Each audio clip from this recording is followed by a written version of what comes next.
Oke, di sini saya berada di dalam kabin unit A40J.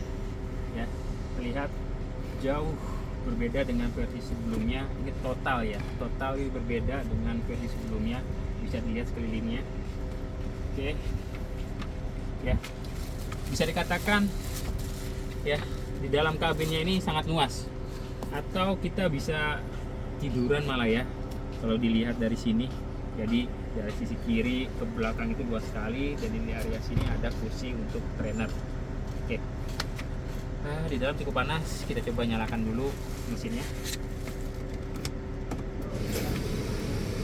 Oke, tampilannya jadi ada dua display di depan ya, dan juga ada di samping seperti ini. Oke, kita mulai.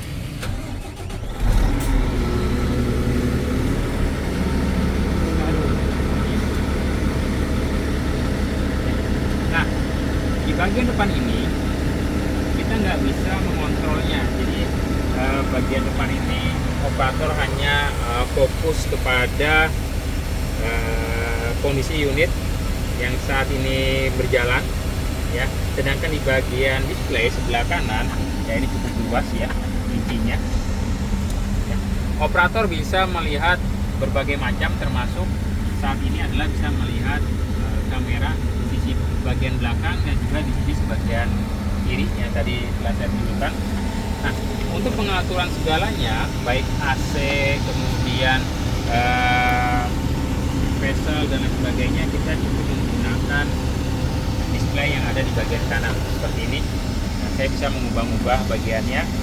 Jadi untuk AC seperti ini ya, ini bisa diatur sedemikian rupa. Oke, atau bisa ditingkatkan panas ataupun dingin seperti itu. Kemudian ya menu di sini untuk bisa menghubungkan ke Bluetooth ya, dari handphone ke Bluetooth bisa dihubungkan. Musiknya juga bisa, kemudian volume juga bisa ya. Oke, untuk tampilan mesinnya, status ini bisa kita lihat ya, atau tampilan penuhnya juga di sini ya. Nah, ini status mesin saat ini. Jadi di versi sebelumnya kita hanya ditampilkan menu per menu, tapi untuk versi ini kita langsung ditampilkan ke seluruh menu, engine, transmisi, hydraulic, brakes ya, sampai ditampilkan animasinya ya. Nah, kemudian kita bisa keluar dan bahkan kita bisa masuk ke mode service seperti ini. Kita bisa adjusting bagian-bagian nanti yang dibutuhkan. Oke, di sini ada tire pressure monitoring system ya, untuk melihat tekanan dari masing-masing tire. Kalau saat ini kondisinya sebelah kiri, kita bisa setel. Di sini pindah sebelah kanan, kita bisa tahu berapa tekanannya di sini, di sini, di sini, di sini. Oke, mudah ya. Kemudian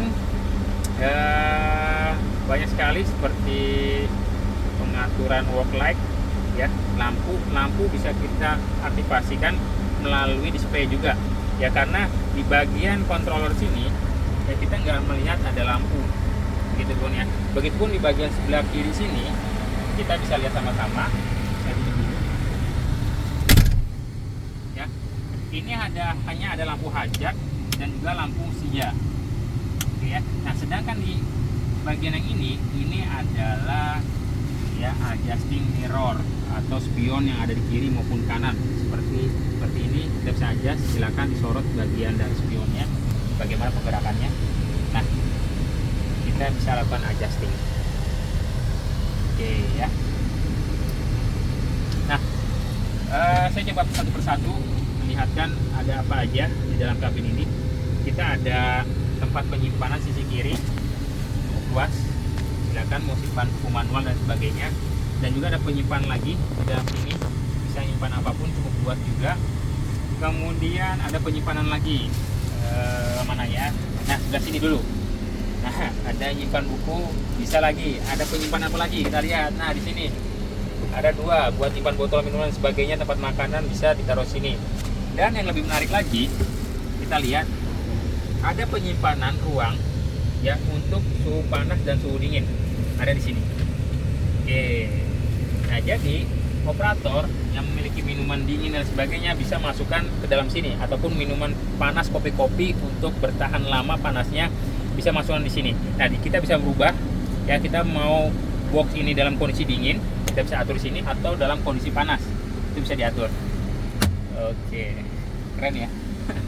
Nah, selanjutnya bagian belakang, sisi belakang ada penyimpanan juga.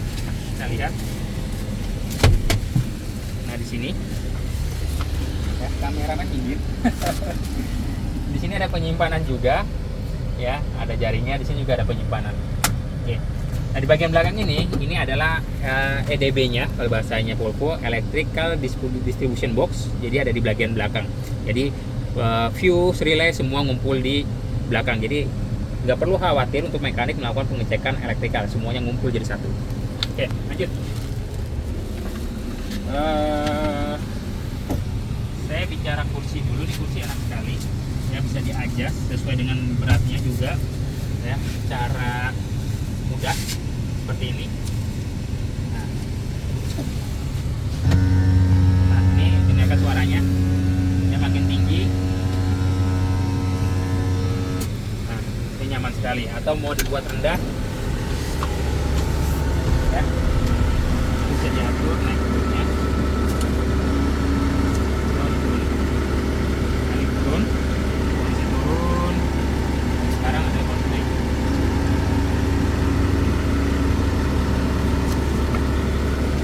Oke, selanjutnya kita bicara bagian kontrolernya. Apa perbedaannya dengan versi sebelumnya? Saya juga baru lihat sebenarnya seri J ini, baru pertama kali. Ini perbedaannya sangat total ya, dari desainnya, konsepnya, bahkan ini bisa dikatakan sangat-sangat futuristik ya, daripada versi sebelumnya. Kita lihatlah bagian switch-nya. Di sini ada switch yang namanya cruise control, mode layar. Secara otomatis switch ini akan berjalan tanpa kita harus injak pedal. Ada. Kemudian di sini juga ada fungsi downhill speed dan juga engine brake. Ada. Sebenarnya sama. Ada di versi sebelumnya juga. Kemudian di sini ada fungsi ATC dan juga ada manual inter axle. Ada juga. Nah, yang saya kaget adalah ya, lever dari transmisi ini total berubah. Kita bisa lihat ya, di samping sisinya itu ada tombol N, plus minus, kemudian apalagi itu ya, seperti itulah. Oke, coba kita lihat transmisi ini ya, dia bisa kita majukan. Let's say saya ambil contoh. Nah, dia ada spring, dia akan kembali ke bagian tengah. Oke, pada saat kita posisi maju, maka akan ada indikator di sini D. Ini indikatornya, berarti kondisinya kita adalah kondisi apa D itu ya, drive itu ya. Nah, kalau kita mundur, dia akan fungsi R. Nah, kondisi kita adalah sekarang itu adalah parking brake aktif, sehingga kalau kita majukan ini ada peringatan di atas ini, release parking brake to engage gear ya. Jadi ada informasi. Jadi alat ini dilengkapi keamanannya sangat canggih ya. Kemudian ada lock gearnya, posisinya di sini lock gearnya. Oke, lock gearnya di sini. Saya mau coba rasain gimana sih tombolnya nih. Oh, enak juga tombolnya. Oke. Nah, selanjutnya di sebelah kanannya ini ada lever dam. Lever damnya juga berubah, pegangannya sepertinya enak ya digenggamnya. Oke. Nah, untuk LDB-nya, lock dump brake-nya biasanya ada di sini, berpindah di sini. Jadi operator tinggal cetek aja bagian sini ketika dia mau loading ataupun mau dumping ya. Oke. Sama ditarik ke belakang maupun nanti ke depan. Itu sebenarnya sama. Ya, cuman posisi switch-nya yang berbeda di sekarang ada di bagian levernya. Untuk parking brake, nah ini keren ya desainnya juga ya, modern banget ya. Parking brake-nya bukan lagi switch berwarna merah, sekarang hitam, tapi ada indikator merahnya. Yang ini tadi yang sudah saya bahas. Dan kemudian nah di sini ada colokan USB, teman-teman bisa lihat. Nah, USB-nya ini adalah tipe C, kita lihat ya. Nah, ini C, double C. Jadi pengecasannya bisa dikatakan sangat cepat. Dan juga ada port 12 volt 180 watt ya, 12 volt. Sekarang kita cari yang 24 volt di mana ya, harusnya ada yang 24 voltnya. Maklum baru melihat unitnya, jadi masih meraba-raba. Jadi view-nya 24 voltnya di mana ya mas? 12 volt aja ya. ding ding ding. Oh, nanti kita cari ya, harusnya ada. Biasa di dalam unit ini ada yang namanya colokan OBD ya, OBD atau diagnostiknya buat tools kita yang namanya pack tool. Dia ada di sisi belakang display dari sini bisa dilihat. Ini adalah OBD-nya, bisa dicolokkan ke sini. Ya. Oke, selanjutnya visornya ada. Oke, aman. Oke, ya, ini sangat keren banget, sangat luas. Ya, saya bisa selonjoran di bawah sini nih. Ya, beda dengan versi yang sebelumnya. Nah, di bagian bawah, oke, bawah lagi, ini berbeda juga. Nah, di bagian kiri ini adalah footrest, sandaran kakinya kita. Sebelah kirinya lagi ini adalah retarder, sama dengan versi sebelumnya. Kita punya retarder juga. Dan bagian tengah ini service brake-nya, service brake. Dan ini adalah akseleratornya. Dan kalau ketinggalan lagi, ini ada tombol di bagian bawah ini, ya. Ini tombol buat all diff lock, sama persis dengan versi sebelumnya. Oke, apalagi ya? Klakson, mana klakson? Ya, klakson ada di sini. Nah, kameramannya langsung menunjuk. Nah, ini klaksonnya angin dan elektrik. Kemudian di sini bisa buat wiper juga. Ya, kita lihat wipernya bergerak. Oke, kemudian bisa buat rating juga. Kiri kanan bisa dilihat di display pergerakan ratingnya. Oke, dan juga bisa buat lampu. Ya, oke, saya matikan wipernya. Oke, sampai sini cukup. Sekian dalam kabin review singkatnya. Terima kasih. Kita akan coba reviewnya nanti di bagian area bawah dan belakang. See you.